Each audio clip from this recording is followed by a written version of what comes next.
فرزند زہرا یہ حالات برے ہیں۔ کاشانۂ بصیرت ایک ایسا مکمل یوٹیوب چینل جس پر محروم بصارت کے لیے بالخصوص اور تمام افراد کے لیے بالعموم سینکڑوں کی تعداد میں اسلامی کتب دستیاب ہیں۔ لہذا گزارش ہے کہ آپ اپنی ذمہ داری نبھاتے ہوئے کاشانۂ بصیرت کو سبسکرائب کرنے کے ساتھ ساتھ بیل آئیکن کو پریس کیجیے تاکہ آپ علم کے حصول کے ساتھ ساتھ مذہب اہل بیت کی اشاعت میں بھی اہم کردار ادا کرتے رہیں۔ کاشانۂ بصیرت، کاشانۂ بصیرت، کاشانۂ بصیرت۔ فرزند زہرا یہ حالات برے ہیں۔ بسم اللہ الرحمن الرحیم۔ السلام علیکم سامعین، کاشانۂ بصیرت کا یوٹیوب چینل، یہاں پر ہم کتاب پڑھ رہے ہیں لوگوں میں فاطمہ سلام اللہ علیہا ہوں، جو کہ بین الاقوامی ایوارڈ یافتہ کتاب فاطمۃ الزہرا سلام اللہ علیہا بہجت قلب مصطفیٰ صلی اللہ علیہ وآلہ وسلم کا اردو ترجمہ ہے، اور ہم اس کا حصہ دوم پڑھنے کا آغاز کر چکے ہیں۔ ریڈنگ کے پارٹ نمبر 3 میں ہم باقاعدہ ریڈنگ کا آغاز کر رہے ہیں کتاب کے یعنی کہ دوسرے حصے کے صفحہ نمبر 29 پر۔ یہاں پر ہیڈنگ ہے ملکوتی خطبے کا دوسرا حصہ۔ جیسا کہ آپ سب جانتے ہیں کہ اس کا پہلا حصہ ہم حصہ اول میں کے آخری پارٹ میں پڑھ چکے ہیں، آخری 2-3 نشستوں میں شاید ہم نے پڑھا ہے، اور اب ہم ملکوتی خطبے کا دوسرا حصہ پڑھنے جا رہے ہیں۔ حاضرین مسجد سے خطاب۔ ثم التفتت عليها السلام إلى أهل المجلس وقالت: أنتم عباد الله نصب أمره ونهيه وحملة دينه ووحيه وأمناء الله على أنفسكم وبلغاؤه إلى الأمم، زعيم حق له فيكم وعهد قدمه إليكم وبقية استخلفها عليكم، كتاب الله الناطق والقرآن الصادق والنور الساطع والضياء اللامع، بينة بصائره منكشفة سرائره، منجلية ظواهره، مغتبطة به أشياعه، قائد إلى الرضوان اتباعه، مؤد إلى النجاة استماعه، به تنال حجج الله المنورة وعزائمه المفسرة ومحارمه المحذرة وبيناته الجالية وبراهينه الكافية وفضائله المندوبة ورخصه الموهوبة وشرائعه المكتوبة. ثم بدأت عليها السلام بتعداد علل شرائع الإسلام، ما أعظمها وما أعظمك يا زهراء.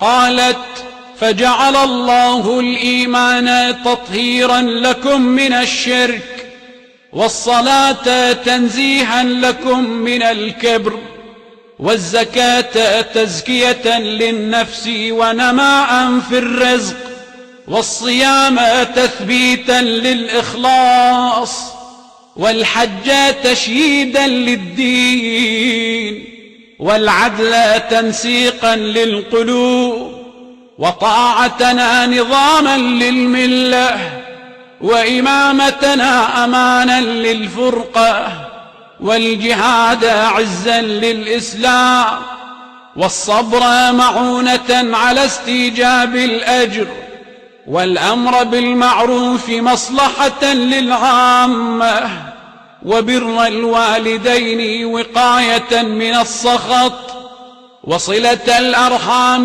من سأة في العمر ومن مات للعدد، والقصاص حقنا للدماء، والوفاء بالنذر تعريضا للمغفرة وتوفية المكائيل والموازين تغييرا للبخس والنهي عن شرب الخمر تنزيها عن الرجس واجتناب القذف حجابا من اللعنة وترك السرقة إيجابا للعفة وحرم الله الشرك إخلاصا له بالربوبية فاتقوا الله حق تقاته ولا تموتن إلا وأنتم مسلمون وأطيعوا الله فيما أمركم به ونهاكم عنه فإنه إنما يخشى الله من عباده العلماء. ترجمہ: اے بندگان خدا، تم اس کے حکم کا مرکز، اس کے دین و وحی کے حامل، اپنے نفس پر اللہ کے امین اور امتوں تک ان کے پیغام رساں ہو. تمہارا خیال ہے کہ تمہارا ان پر کوئی حق ہے، حالانکہ تم میں ان کا عہد موجود ہے جسے اس نے بھیجا ہے، اور وہ بقیہ ہے جسے اپنی خلافت دی ہے. وہ خدا کی کتاب ناطق قرآن، نور ساطع اور ضیاء روشن ہے، جس کی بصیرتیں نمایاں اور اسرار واضح ہیں. اس کے ظواہر منور اور اس کی اتباع قابل رشک ہے. وہ رضوان الہی کا قائد ہے اور اس کے کلام کی سماعت ذریعہ نجات ہے. اسی کے ذریعے اللہ کی روشن حجتیں واضح ہوتی ہیں. اس کے روشن فرائض، مخفی محرمات، ظاہر و باہر بینیات، دوبارہ پڑھتے، ظاہر و باہر بینات، بے یہ نون الف تے، بینات، براہین کافیہ، بیر الف ہے یہ نون، کاف الف ہے یہ ہے، فضائل مندوبہ، میم نون دال واو بے ہے، لازمی تعلیمات اور قابل رخصت احکام کا اندازہ ہوتا ہے، تاکہ تم لوگ کتاب کے وسیلے سے اللہ تعالیٰ کی روشن اور روشن گر دلائل پا سکو اور اس کے تفسیر و بیان اور مقررات و واجبات کو سیکھ سکو. اور اس نے اپنی کتاب میں موانع و رشد و کمال کی نشاندہی کی ہے. میم واو الف نون عین، رشد و موانع، رشد و کمال کی نشاندہی کی ہے کہ ان کے ارتکاب سے ہوش وار کیا ہے. ہوش وار واو الف رے، یا یہ ہوشدار ہو سکتا ہے کیونکہ اردو میں واو اور دال تقریباً ایک جیسے لگتے ہیں، ان کا پڑھنا بہت مشکل لکھا ہے. ان کے ارتکاب سے ہوشوار کیا ہے تاکہ اس کے فرامین پر عمل کر کے اپنے آپ کو ساحل نجات پر لنگر انداز کرو. اس کے بعد اللہ نے ایمان کے ذریعے تمہیں شرک سے پاک و پاکیزہ کیا اور نماز کو تکبر و غرور اور خود بینی سے بچنے کا وسیلہ بنایا، اور زکوٰۃ کو نفس کی پاکیزگی اور رزق و روزی کی ارزانی کا ذریعہ بنایا، روزے کو خلوص کے محکم کرنے کا وسیلہ قرار دیا، دین کی تقویت کے لیے حج کرنے کا حکم نازل کیا، عدل و انصاف کی سفارش کی تاکہ قلوب منظم ہوں. ہم آل محمد علیہ السلام کی اطاعت کو، ملت کا نظام اور ہماری قیادت و امامت کو افتراق و انتشار سے بچنے کا ذریعہ بنایا، غلبہ اسلام کے لیے جہاد کو مقرر کیا، صبر و شکیبائی کو پیروزی پہ یہ ریواؤ زے چھوٹیے پیروزی و سرفرازی کا آلہ بنایا، امر بالمعروف میں عوام کے مصالح رکھ دیے، میم سواد الف لام ہے، مصالح رکھ دیے، والدین سے حسن و سلوک عذاب سے تحفظ کی ضمانت ہے، صلہ رحمی کو نمود و افزائش کا وسیلہ، قصاص کو خون کی حفاظت، ایفائے نظر کو مغفرت کا وسیلہ، ناپ تول کو فریب دہی کا توڑ بنایا، شراب خوری کی حرمت کو رجس سے پاکیزگی، تہمت سے پرہیز کو لعنت سے محافظت، ترک سرقہ سین رے قاف ہے، سرقہ کو عفت کا سبب قرار دیا ہے۔ اس نے شرک کو حرام کیا تاکہ ربوبیت سے اخلاص پیدا ہو، لہٰذا اللہ سے باقاعدہ ڈرتے رہو۔ اسلام پر ہی مرنا، اللہ کے اوامر کی اطاعت اور اس کے منہیات میم نون ہے یہ الف تے منہیات سے بچتے رہنا۔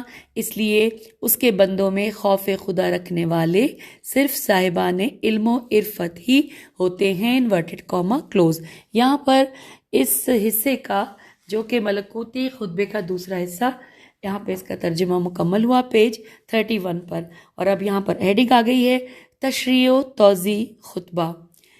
اس ہیڈنگ میں تفصیلات یوں ہیں کہ بطول عذرا سلام اللہ علیہ نے نبوت کے تذکرے کے بعد رسول اعظم صلی اللہ علیہ وآلہ وسلم کے ترکے پر گفتگو کی کہ اللہ کے رسول صلی اللہ علیہ وآلہ وسلم اپنی امت میں ثقلین چھوڑ کر رحلت فرما گئے ہیں، یعنی کتاب اللہ اور اطرت اہل بیت علیہم السلام، جو نبی اعظم صلی اللہ علیہ وآلہ وسلم کے قائم مقام ہیں۔ آپ نے مسجد نبوی صلی اللہ علیہ وآلہ وسلم کے حاضرین سے خطاب کرتے ہوئے فرمایا، انتم عباد اللہ نصب و امر ہی و نہیں ہی، کہ کلمہ عباد اللہ مبتدا اور خبر کے درمیان جملہ معترضہ ہے، میم عین تے ریز واد ہے، معترضہ ہے۔ آپ نے عباد اللہ کہہ کر انہیں اپنی طرف متوجہ فرمایا کہ میں آپ علیہ السلام کے خطاب آپ علیہ السلام سے خطاب کر رہی ہوں، انورٹڈ کاما کلوز۔ اور ہم کتاب کے پیج 32 پہ آ گئے ہیں، 33 اس کے سامنے ہی ہیں، دونوں مل کر ساتھ پڑھیں گے۔ پھر لکھا ہے کہ تم لوگ اللہ کے احکام کا مرکز ہو، اللہ تعالیٰ کے اوامر و نواہی تمہارے سامنے نازل ہوئے اور تم موجود تھے۔ اب اللہ کے اوامر کی اطاعت کرنا اور اس کے نواہی سے بچنا۔ اور پھر بی بی فرماتی ہیں کہ وَحَمْلَتُ دِینِهِ وَوَحْیِهِ، کہ تم لوگ اس کے دین اور وحی کے پرچم کو اپنے کندھوں پر اٹھانے والے تھے، انورٹڈ کاما کلوز۔ پھر لکھا ہے چونکہ آپ لوگ پیغمبر اسلام صلی اللہ علیہ وآلہ وسلم کی انسان ساز اور عادلانہ سیرت کو دیکھتے تھے اور ان کے فرامین سننے والے تھے، اور تم لوگ ہی دین اور آیات قرآنی کے پرچم کو بلند کرنے والے تھے۔ فرشتہ وحی جو تعلیمات لاتے تھے، پیغمبر اسلام صلی اللہ علیہ وآلہ وسلم تمہیں اس کی تعلیم دے دیتے تھے۔ پھر لکھا ہے وَأُمْنَا اللَّهِ عَلَىٰ أَنفُسِكُمْ، کہ تم لوگ اللہ تعالیٰ کے دین کے امین ہو۔ پھر لکھا ہے کہ تم لوگوں نے دین خداوندی رسول اکرم صلی اللہ علیہ وآلہ وسلم سے سیکھا، اب تم لوگ ان لوگوں کو سکھلاؤ کہ جنہوں نے دین کا علم نہیں سیکھا۔ اور پھر بی بی نے فرمایا کہ وَبُلَغَاؤْهُ إِلَى الْأَمَامِ، کہ تم لوگ ہی ہو کہ جنہوں نے تمام احزار و تمدن اور آثار و ادوار کی طرف اس دین مبین کی تبلیغ کرنی ہے، انورٹڈ کاما کلوز۔ یہ حقیقت قابل تردید ہے کیونکہ علم و دانش نسل در نسل اور اثر در اثر رواں دواں ہے۔ تم لوگ پیغمبر اسلام صلی اللہ علیہ وآلہ وسلم کے معاصر ہو، تم لوگوں نے ان کی جان فضا اور روح پرور باتوں کو سنا اور ان سے انسان ساز اور سعادت آفرین تعلیمات سیکھیں۔ اب آپ لوگوں پر واجب ہے کہ ان مطالب و مفاہیم اور ان کی نجات دہندہ اور آزاد منش میم نون شین سیرت و روش کو دوسری نسلوں تک پہنچائیں، کیونکہ اس رسالت کی سنگین ذمہ داری آپ لوگوں کے کندھوں پر ہے۔ پھر لکھا ہے آپ لوگوں کے لیے ضروری ہے کہ رسالت و امامت کو بغیر کسی کوتاہی و بازیگری کے ادا کیجیے اور مقررات خداوندی کو بغیر کسی تغیر و تبدل و تحرف کے دوسروں تک پہنچا دیجیے، کیونکہ تم لوگ پیغمبر خدا صلی اللہ علیہ وآلہ وسلم اور آنے والی نسلوں کے درمیان واسطہ و رابطہ ہو۔ اگر تم لوگوں نے امانت خدا اور پیغمبر صلی اللہ علیہ وآلہ وسلم کو مکمل شائستگی کے ساتھ پہنچا دیا تو تمہیں بے پناہ اجر ملے گا، اور اگر تم لوگوں نے اس امانت کے پہنچانے میں خیانت کی تو اس کی مسئولیت تم لوگوں پر ہوگی۔ پھر بی بی نے فرمایا وَذَاتُمْ حَقٌّ لَهُ فِيكُمْ، ترجمہ کہ تمہارا یہ خیال ہے کہ تمہارا ان پر کوئی حق ہے، انورٹڈ کاما کلوز، اور پھر فرمایا کہ وَعَهْدٌ قَدَّمَهُ إِلَيْكُمْ، کہ حالانکہ تم میں ان کا عہد موجود ہے، اس نے تمہیں پیش کیا ہے، انورٹڈ کاما کلوز، اور پھر بی بی نے فرمایا وَبَقِيَّةٌ اسْتَخْلَفَهَا عَلَيْكُمْ، کہ اور وہ باقی ہے جسے اپنی خلافت دی ہے۔ پیغمبر صلی اللہ علیہ وآلہ وسلم نے اپنی امت کو اپنی امانت پیش کی تھی، اس امانت کی حفاظت آپ لوگوں پر واجب ہے، انورٹڈ کاما کلوز۔ پھر لکھا ہے کہ ان 3 جملوں، یعنی یہ جو ان 3 چھوٹے جملوں جو ابھی ہم نے پڑھے، ان کو اکثر اس خطبے کے راویوں نے خطبے کا جزو قرار دیا ہے، لیکن یہ 3 جملے اضطراب سے خالی نہیں ہیں، شاید کلام میں کچھ حصہ حذف ہو۔ اس خطبے کے اکثر شارحین نے ان جملوں کا ذکر کیا ہے اور سبھی نے ان کے مختلف معانی کیے ہیں، لیکن ان جملوں کا مقصود و مفہوم یہ ہے کہ رسول اسلام صلی اللہ علیہ وآلہ وسلم نے تم لوگوں سے ایک عہد لیا تھا، جس عہد کا ایفا تم پر واجب ہے۔ انہوں نے تم میں اپنا بقیہ چھوڑا ہے، وہ ان کی طرف سے تمہارے لیے خلیفہ ہیں، اور بقیے کا معنی ہے کہ ایک انسان کے اپنے خاندان میں چھوڑے ہوئے آثار اور لوازم۔ اس سے مراد یہ ہے کہ پیغمبر اکرم صلی اللہ علیہ وآلہ وسلم نے تمہارے درمیان حقائق چھوڑے ہیں جو امت اسلامیہ کی حوائج واؤلف حمزہ جیم حوائج کو پورا کریں گے۔ بعض نسخوں میں ہے کہ وَبَقِيَّةٌ اسْتَخْلَفْنَا عَلَيْكُمْ وَمَعَنَا کتاب اللہ، اور اس کے بعد لکھا ہے کہ یہ جملہ اس مشہور حدیث کی طرف اشارہ ہے کہ رسول اللہ صلی اللہ علیہ وآلہ وسلم نے فرمایا انی تارکن فیکم الثقلین، کتاب اللہ و اطرتی اہل بیتی و انہما لن یتفرقا حتی یردا علی الحوض، صحیح مسلم۔ آئیے آگے چلتے ہیں۔ انورٹڈ کاما میں لکھا ہے اس کا ترجمہ کہ میں تم میں 2 بھاری چیزیں چھوڑے جا رہا ہوں، ایک اللہ کی کتاب اور دوسری اطرت اہل بیت علیہ السلام، یہ دونوں کبھی آپس میں جدا نہیں ہوں گی حتیٰ کہ حوض کوثر پر میرے پاس پہنچ جائیں گی، انورٹڈ کاما کلوز۔ پیج 34 پر آ گئے ہیں، ساتھ ہی 35 بھی پڑھیں گے۔ لکھا ہے، ہیڈنگ آ گئی ہے سید عالم اور عظمت قرآن کریم۔ تفصیلات لکھی ہیں کہ آپ سلام اللہ علیہ نے اس مقام پر پیغمبر اکرم صلی اللہ علیہ وآلہ وسلم کی 2 یادگاروں میں سے ایک یادگار قرآن کریم کی عظمت یوں بیان فرمائی، انورٹڈ کاما، کہ کتاب اللہ ناطق، کہ اللہ تعالیٰ کی کتاب ایک ناطق کتاب ہے، انورٹڈ کاما کلوز، یعنی قرآن ایک ایسی کتاب ہے جو ہر حقیقت کی تبیین و توضیح کرنے والی ہے، تے بے یہ نون، اور توضیح کرنے والی ہے ایک ایسے انسان کی طرح جو پر وضاحت گفتگو کرتا ہے۔ اور پھر بی بی نے فرمایا النور الساطع، کہ قرآن نور فروزاں ہے، انورٹڈ کاما کلوز، کہ خود اللہ تعالیٰ نے اپنی اس کتاب کو نور سے تعبیر فرمایا ہے کہ جیسے سورہ تغابن کی آیت نمبر 8 ترجمہ، تم اللہ اور اس کے رسول صلی اللہ علیہ وآلہ وسلم پر ایمان لے آؤ اور اس نور پر جسے ہم نے نازل کیا، اور اللہ تمہارے عمل سے بخوبی آگاہ ہے، انورٹڈ کاما کلوز۔ پھر بی بی کے الفاظ وَضِیَاءُ اللَّامِعُ، ضاد سے ضیاء اللَّامِعُ، ایسا نور ہے جو افشاں ہے، اس کی روشنی دھیمی دھیمی نہیں ہے، اس کی ذو فشانی سے کائنات روشن ہے۔ پھر اس کے بعد بی بی کے الفاظ کہ بینۃ بصائرہ، کہ اس کے دلائل و براہین واضح ہیں، انورٹڈ کاما کلوز۔ پھر لکھا ہے یہاں پر کہ توحید، نبوت، امامت اور حشر و نشر کے دلائل روشن اور واضح ہیں۔ جو لوگ قرآن مجید کی منطق کے عارف ہیں وہ دلیل و مدلول اور علت و معلول کی مناسبت کا معانی و فہم رکھتے ہیں، جس طرح کہ قرآن مجید میں فرمان خداوندی ہے سورہ انبیاء آیت 22 ترجمہ انورٹڈ کاما کہ اگر زمین و آسمان کے درمیان خدائے واحد کے علاوہ کوئی اور واحد ہوتا تو دونوں تباہ ہو جاتے، انورٹڈ کاما کلوز۔ پھر اس کے بعد دوسرا سورہ یاسین کی آیت 78-79 ترجمہ انورٹڈ کاما کہ کیا وہ ہماری نسبت باتیں بنانے لگا اور اپنی خلقت کی حالت بھول گیا، اور وہ کہنے لگا کہ بھلا جب یہ ہڈیاں سڑ گل کر خاک ہو جائیں گی تو پھر کون دوبارہ زندہ کر سکتا ہے؟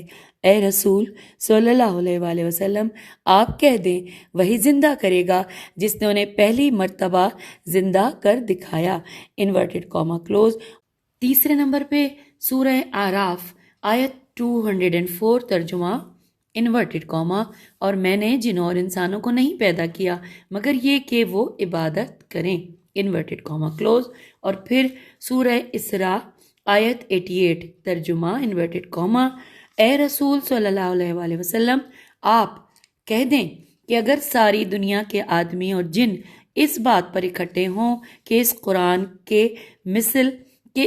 کے مثل لے آئیں تو غیر ممکن ہے کہ وہ اس کے برابر لا سکے، اگرچہ وہ اس کوشش میں ایک کا ایک مددگار بھی ہے، انورٹڈ کاما کلوز۔ پھر بی بی کے الفاظ منکشفتن سرائرہ ترجمہ قرآن مجید کے اسرار آشکار و نمایاں ہیں، انورٹڈ کاما کلوز۔ ہم آ گئے ہیں اب پیج 36 اور 37 پر۔ اس کتاب کے لکھا ہے قرآن کریم کی آیات کے معانی اور اس کے دلائل روشن و آشکار ہیں، اس کے اندر وہ آیات بھی ہیں کہ جن کے معانی مخفی و پوشیدہ ہیں، جیسے فزکس، کیمسٹری، فلکیات، ایٹم اور پیشن گوئیاں، حوادث و انقلابات اور آیات متشابہات وغیرہ، لیکن اولو الالباب اور راسخان علم ان مخفی علوم سے آگاہ ہیں۔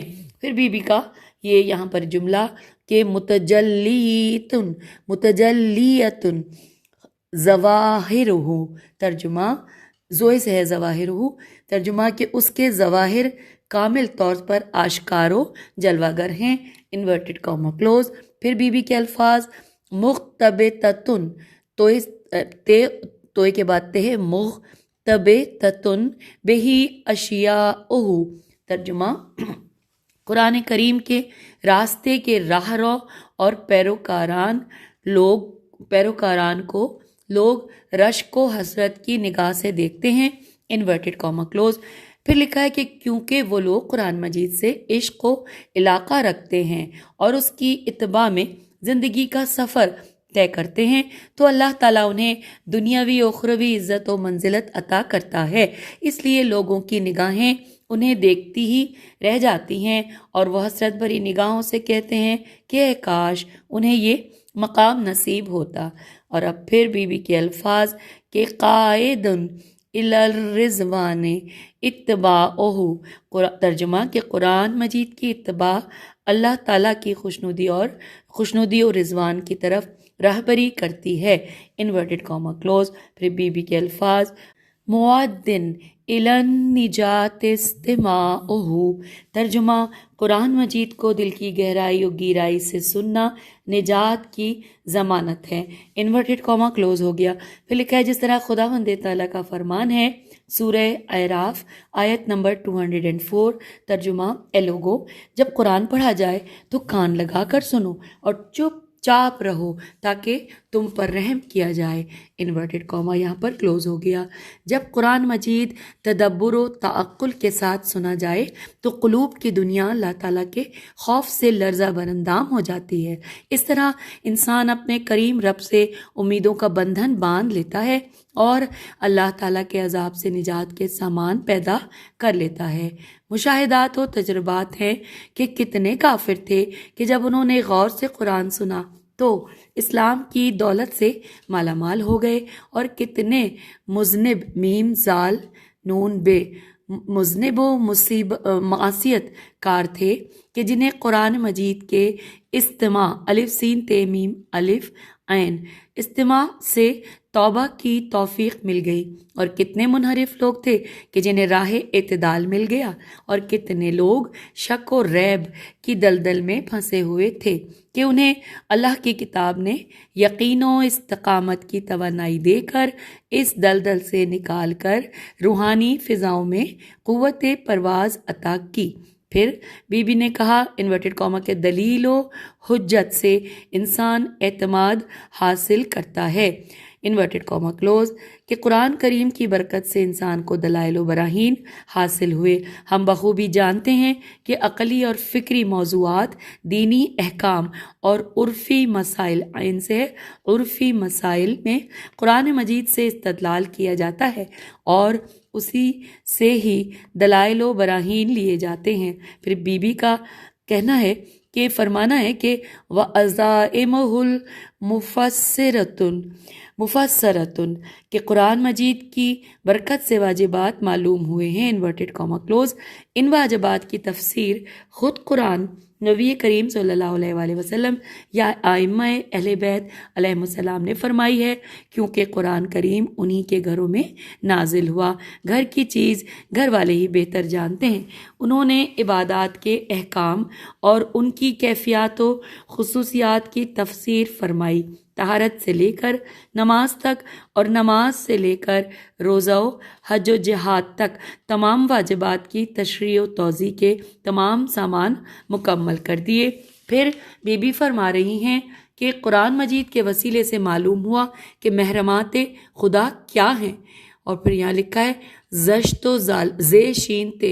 زشت و ظالمانہ امور کیا ہیں۔ ان مجرمانہ امور سے بچ کر اپنے آپ کو عذاب خداوندی سے بچانا چاہیے، کیونکہ خداوند تعالیٰ نے اپنے بندوں کو اپنی کتاب کے ذریعے پیغام دیا ہے کہ وہ ان کاموں سے دور رہیں جو حرام ہیں، اور انہیں قیامت کے دن کے عذاب سے ڈرایا ہے۔ پھر بی بی فرما رہی ہیں وَبَبِّنَاتُهُ الْجَالِيَّةُ، ترجمہ کہ کتاب اللہ کے دلائل و براہین روشن اور واضح ہیں، انہیں کسی تشریح و تعویل کی ضرورت نہیں ہے، انورٹڈ کاما کلوز۔ اور پھر بی بی کے الفاظ کہ وبراہین الکافیۃ، ترجمہ کہ اس کے متشابہات ان ہستیوں کے ہاں معلوم ہیں جو راسخون فی العلم ہیں، انورٹڈ کاما کلوز۔ پھر بی بی نے فرمایا وفضائلہ المنضوبۃ، اللہ نے اخلاقی اور انسانی احکام اپنے قرآن میں بیان فرمائے ہیں اور اپنے بندوں کو ان کے اپنانے کی دعوت دی ہے، اور ان کے انجام پذیر ہونے پر اپنے ہاں ثواب رکھا ہے۔ وہ صرف استحبابی احکام ہیں، نماز و روزے کے مانند وجوبی احکام نہیں ہیں۔ پھر بی بی کے الفاظ وَرُخَصُهُ الْمَوْهُوبَةُ، جیسا کہ ترجمہ کہ جیسا کہ گزر چکا ہے کہ کچھ احکام قرآنی واجب ہیں اور کچھ اختیاری اور استحبابی ہیں۔ انسان کو اختیار دیا ہے کہ انہیں بجا لائیں یا نہ بجا لائیں۔ اور پھر وَشَرَائِعُهُ الْمَكْتُوبَةُ، کہ اللہ تعالیٰ نے اپنے قوانین اور احکام اپنے بندوں پر مقرر فرمائے ہیں، انورٹڈ کاما کلوز۔ پھر لکھا ہے شرائع، شین ر الف حمزہ عین، شریعت کی جمع ہے اور اس سے مراد قوانین ہیں، وہ قوانین کہ جن کی اتباع اللہ نے اپنے بندوں پر واجب قرار دی ہے۔ اہل لغت کے نزدیک شریعت کا معنی پانی کا گھاٹ ہے، جہاں سے لوگ پانی حاصل کرتے ہیں یا اپنے وسائل سے دریا وغیرہ کو عبور کرتے ہیں۔ پھر ہے مکتوبتن کا معنی واجب اور مقرر ہے۔ اس جملے سے سیدہ عالم کا مقصود یہ تھا کہ قرآن مجید ہی کے وسیلے سے لوگوں کو واجبات خداوندی معلوم ہوئے ہیں۔ پھر اب اگلی ہیڈنگ ہے فلسفہ اسلام پر گفتگو۔ لکھا ہے اس ملکوتی خطبہ قرآن و اسلام نے اپنے خطاب کا رخ اب اسلام کے فلسفے کی طرف کیا۔ اسلامی قوانین و احکام کے فوائد کی تشریح فرمائی کہ اسلامی احکام حکمت و دانش سے خالی نہیں ہیں، فوائد و حکمت کا بیان علاج سے بہتر ہوتا ہے، جس طرح ضرب المثل ہے انورٹڈ کاما کہ پرہیز علاج سے بہتر ہے، انورٹڈ کاما کلوز۔ اور پھر لکھا ہے کہ جو کچھ آپ نے فرمایا وہ ان قریب ہمارے سامنے آ جائے گا۔ اور پھر ایک دوسرے نسخے میں ہے کہ اللہ تعالیٰ نے خدائے واحد و یکتا پر ایمان لانا اس لیے واجب قرار دیا تاکہ تمہارے اذہان و افکار شرک اور تاریک اندیشی اور حق شناسی سے محفوظ ہو جائیں۔ پھر لکھا ہے کہ قرآن مجید میں جو آیات وارد ہوئی ہیں وہ خدائے واحد پر ایمان لانے کی دعوت دیتی ہیں۔ اس امر کی غرض و غایت یہ ہے کہ انسان شرک کی پلیدیوں اور ناپاکیوں سے بچ جائے۔ ظلم و شرک ضرر رساں جراثیموں کے مانند ہیں جو روح کی موت کا سبب بن جاتے ہیں۔ اللہ پر ایمان ان وباؤں اور بلاؤں کو نابود کر دیتا ہے۔ شرک پلیدی اور آلودگی ہے جو انسانی افکار و اذہان کو بیمار و آلودہ کر دیتا ہے۔ اللہ کی یکتائی ان بیماریوں کا علاج ہے۔ توحید پرستی سے دل صحت مند اور توانا ہو جاتا ہے۔ پھر لکھا ہے کہ وَالصَّلَاةُ تَنزِیہًا لَکُمْ عَنِ الْکَبِیرِ۔ ترجمہ: اللہ تعالیٰ نے نماز کو خود بینی اور غرور و تکبر جیسی روحانی بیماریوں کا علاج ٹھہرایا ہے، انورٹڈ کاما کلوز۔ اور اب ہم پیج 40 پر آ گئے ہیں اور ساتھ ہی 41 پڑھیں گے۔ پھر لکھا ہے یہاں پر کہ اس لیے کہ نماز کو واجب کیا تاکہ تم لوگ ان بیماریوں اور آلودگیوں سے پاک صاف ہو جاؤ، کیونکہ نماز بارگاہ خداوندی میں سراپائے خشوع و خضوع ہے۔ نماز میں رکوع ہے، سجود ہے، اسی سے انکساری و عاجزی اور تذلل پیدا ہوتا ہے۔ جو لوگ نماز کے تارک ہوتے ہیں، ان تیلف ریکاف ہوتے ہیں، ان میں تکبر و غرور کی بیماریاں کثرت کے ساتھ پائی جاتی ہیں۔ اور پھر بی بی کے الفاظ کا یہاں پہ ترجمہ کر لیتے ہیں انورٹڈ کاما میں کہ اللہ تعالیٰ نے زکوٰۃ کو جان کی پاکیزگی، تزکیہ اور رزق کی وسعت کے لیے مقرر فرمایا ہے۔ پھر لکھا ہے کہ زکوٰۃ کا معنی ہی تزکیہ نفس انسانی ہے۔ قرآن مجید نے اس حقیقت کو کچھ یوں بیان فرمایا، سورہ توبہ آیت 153، ترجمہ انورٹڈ کاما: اے رسول صلی اللہ علیہ وآلہ وسلم، تم ان کے مال کی زکوٰۃ لو اور اس کی بدولت انہیں گناہوں سے پاک صاف کر دو، انورٹڈ کاما یہاں پر کلوز ہو گیا۔ پروردگار جہاں نے زکوٰۃ کو برکت و رشد کا وسیلہ قرار دیا ہے۔ جو لوگ اپنے اموال میں زکوٰۃ ادا کرتے ہیں، اللہ تعالیٰ زمین کو حکم دیتا ہے کہ وہ ان لوگوں کے کھیت و کھلیانوں کی نشو و نما اور ثمر آوری میں اپنی صلاحیتیں بھرپور انداز میں استعمال کرے تاکہ اس کے بندوں کے رزق میں برکت پیدا ہو، ان کے جانوروں میں اضافہ ہو اور ان کے جانوروں کے پستانوں میں دودھ کی ارزانی ہو اور ان کے ثمرات میں اضافہ ہو۔ اور اس کے بعد بی بی کا جملہ کہ وَالصِّيَامُ تَثْبِيتًا لِلْإِخْلَاصِ، کہ روزے کو خلوص کے استحکام کا وسیلہ بنایا، انورٹڈ کاما کلوز۔ بعض اوقات انسان نماز ریاکاری کے لیے پڑھتا ہے تاکہ لوگ اسے نماز گزار کہیں، لیکن روزہ ایک ایسی عبادت ہے جس میں ریاکاری کی گنجائش ہی نہیں ہے کہ ایک انسان سارا دن بھوک اور پیاس برداشت کرے اور دن بھر کی ناقابل برداشت مشقت اٹھائے تاکہ لوگ اسے روزے دار کہیں۔ اس لیے روزہ ایک آشکار ترین اور بارز ترین عبادت ہے جو خالصتاً اپنے رب کی خوشنودی کے لیے انجام دی جاتی ہے۔ پھر ہم آگے چلتے ہیں، لکھا ہے وَالْحَجُّ تَشْیِیدًا لِلدِّینِ، ترجمہ کہ اللہ تعالیٰ نے حج اور اپنے گھر کی زیارت کو دین مستقیم کے استحکام کے لیے مقرر فرمایا، انورٹڈ کاما کلوز۔ پھر لکھا ہے اللہ نے حج میں بے پناہ دنیاوی اور معنوی فوائد رکھے ہیں جو صرف فریضہ حج کی ادائیگی سے ہی حاصل ہوتے ہیں۔ حج ایک ایسی عبادت ہے جس میں دنیا بھر کے لوگ معین ایام میں بیت اللہ میں جمع ہوتے ہیں، شرق و غرب اور دور دراز کے علاوہ سے اپنے ذرائع استعمال کر کے اپنے رب کی رضا و خوشنودی کے لیے اکٹھے ہوتے ہیں۔ ایام حج میں ایک دوسرے سے ملتے ہیں، ایک افریقی ایشیائی کے گلوگیر ہوتا ہے اور وہ ایک دوسرے کے احوال سے مطلع ہوتے ہیں۔ ان ملاقاتوں میں انہیں اور بہت سے فوائد بھی حاصل ہوتے ہیں۔ ان مذکورہ فوائد کے علاوہ حج کرام دوران حج عرفان و معنویت کی فضاؤں میں محو پرواز ہوتے ہیں۔ وہ خضوع و استغفار اور توبہ و تذلل سے تقرب خداوندی حاصل کرتے ہیں اور معنوی ثمرات سے اپنی جھولیاں بھرتے ہیں۔ اس کے بعد بی بی کا کلام کہ والعدلا تنسیقاً للقلوبی، ترجمہ کہ قلوب کو آپس میں مربوط کرنے کے لیے عدل کا حکم نافذ فرمایا، انورٹڈ کاما کلوز۔ ایک دوسرے نسخے کے یہ الفاظ ہیں والعدلا تنسیقاً للقلوبی، کہ میں نے عدل کی ایسی احسن و اکمل تعریف کہیں نہ سنی ہے۔ نسق و ربط، نون سین قاف، نسق و ربط قلوب کا مفہوم یہ ہے کہ جیسے تسبیح کے دانے، جب تسبیح کے دانے دھاگے میں پروئے ہوتے ہیں تو وہ دانے ایک دوسرے کے ساتھ مربوط اور جڑے ہوئے ہوتے ہیں۔ تسبیح کا دھاگا انہیں ایک دوسرے کے ساتھ متصل رکھتے ہوئے ہوتا ہے۔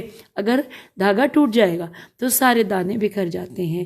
ان کی تنظیم و تنسیق میم خے تے لام مختل اور زائل ہو جاتی ہے۔ جی ہاں، عدل و انصاف ایک معاشرے میں تسبیح کے دھاگے کی مانند ہوتا ہے، چاہے عدل فردی ہو یا ازدواجی، عائلی ہو یا اجتماعی، خانوادی ہو یا معاشرتی تنظیم قلوب کا سبب ہے۔ اب سامعین، ہم پیج 42 اور 43 پر اس وقت پڑھنے کے لیے یہاں پر آ گئے ہیں، اور اس میں یہاں پر لکھا ہے کہ نظم و ضبط زندگی عدل کی مرہون منت ہے، اور اگر عدل مفقود، میم فے قاف واو دال، اگر عدل مفقود ہو جائے تو ملک و ملت کا نظام بکھر جائے، ہر طرف نفرت و عداوت کے شعلے بھڑک اٹھے اور بدامنی امن کا گلا کاٹ ڈالے اور قتل و قتال کا بازار گرم ہو جائے۔ عدل و انصاف کا قیام صرف حکمرانوں، فرمانرواؤں اور قاضیوں کا کام نہیں ہے، معاشرے کے ہر فرد پر واجب ہے کہ وہ اپنی زندگی عدالت کے روح فضا سائے تلے بسر کرے۔ وہ اپنے آپ سے، اپنی بیوی سے، اپنے خاندان سے اور جس ماحول معاشرے میں رہ رہا ہے عدل کے قوانین کو رائج کرے۔ اگر دنیا میں ہر انسان اس طرح مہذب ہو جائے اور عدل و انصاف کو اپنا اوڑھنا بچھونا بنا لے تو یہ زمین جنت بن سکتی ہے۔ اور یہاں پر حوالہ دیا گیا ہے کہ کسی ملک و ملت کی ترقی و استقامت کا راز عدل میں مضمر ہے۔ اگر کسی ملک کی عدالتیں انصاف کو قائم رکھے ہوئے ہیں تو اس ملک کی عوام خوشحال اور فارغ البال ہوگی، امن کا دور دورہ ہوگا، جان و مال، عزت و آبرو محفوظ ہوگی اور اس ملک کی سرحدیں مستحکم ہوں گی۔ جنگ عظیم کے دوران برطانوی وزیر اعظم چرچل نے جب کسی سے پوچھا کہ کیا اس جنگ میں برطانیہ کو فتح نصیب ہوگی تو چرچل نے اس آدمی پر سوال کر دیا تھا کہ کیا برطانوی عدالتیں عدل کے نظام کو جاری رکھے ہوئے ہیں؟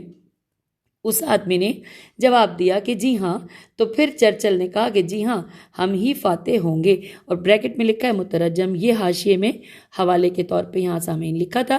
اب پیج 42 ہم نے آدھا پڑھ لیا، یہاں پر ہم آپ سے اجازت چاہیں گے کیونکہ ٹائم بھی ہو گیا ہے، اور اگلی اب جو گفتگو چل رہی ہے وہ ہیڈنگ کے حساب سے ہے، یعنی کہ اہل بیت علیہ السلام کے فضائل اور ان کی اہمیت، یعنی اب یہ خطبہ اس موضوع کے اوپر کی طرف چلے گا، تو انشاءاللہ ہم اگلی نشست میں اس کو پڑھتے ہیں۔ اجازت دیجیے، خدا حافظ، فی امان اللہ۔